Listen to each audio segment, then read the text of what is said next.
Na ni ziara ya Waziri Mkuu wa Tanzania Daktari Mwigulu Lameck Nchemba ambaye anaifanya hapa mkoani Singida. Eneo tulipo ni katika mradi wa ukaguzi wa pamoja wa magari, yani One Stop Center, mradi ambao unatekelezwa katika wilaya hii ya Manyoni na umesimama kwa zaidi ya miaka 8. Waziri Mkuu wa Tanzania Daktari Mwigulu Lameck Nchemba ametoa agizo kwa IGP pamoja na kamishna wa uhamiaji nchini kuweza kumkamata mara moja mkandarasi ambaye anatekeleza mradi huu kutokana na hasara ambayo ameweza kuingizia serikali. Mradi huu ulitakiwa umalizike mwaka 2018. Leo umeshasimama, sasa ni zaidi ya miaka 8.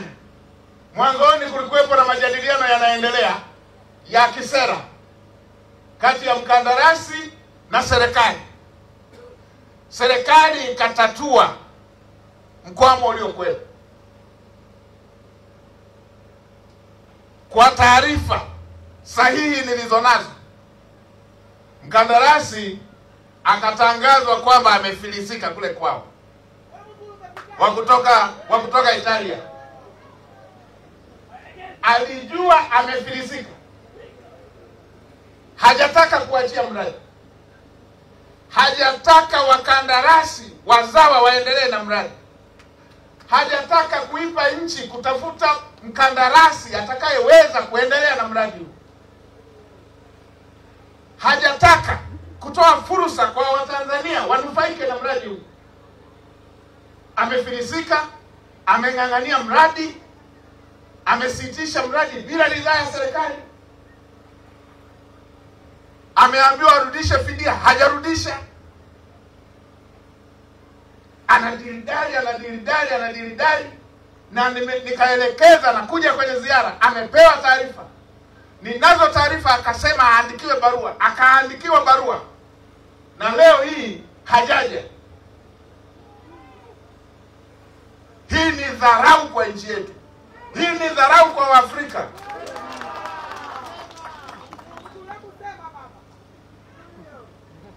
Huku ni kuwahujumu vijana wa Kitanzania ambao wangepata kazi hapa. Huku ni kuhujumu uchumi wetu. Sasa, kamishna wa uhamiaji, kamata pasipoti yake, asitoke nje ya nchi mpaka jambo hili liishi. Kamishna wa uhamiaji, IGP, huyu mtu asakwe popote alipo, akamatwe na nipate taarifa zake. Mradi huu kama alivyokwisha kutangulia kusema mbunge, ni mradi wa kielelezo. Una faida nyingi sana, faida ambazo zitalisaidia taifa letu. Kwanza, kuokoa fedha nyingi tunazoziweka katika barabara, kwa sababu tutakapopima uzito wa magari ndipo tutakapotunza barabara zetu.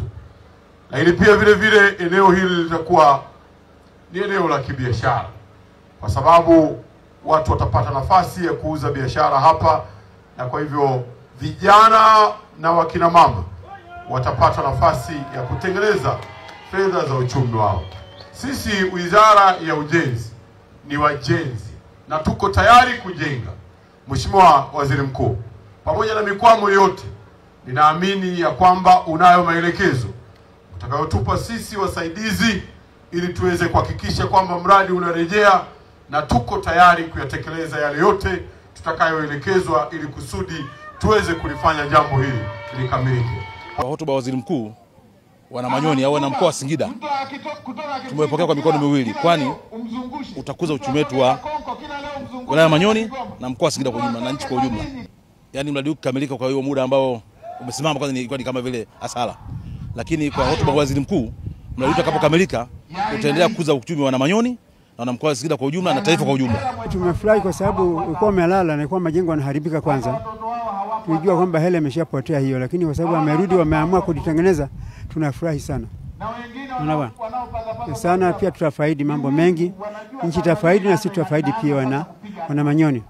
Kutoka hapa wilayani Manyoni mkoani Singida, jina langu ni Ferdinand Irunde na hii ni Wasafi Media.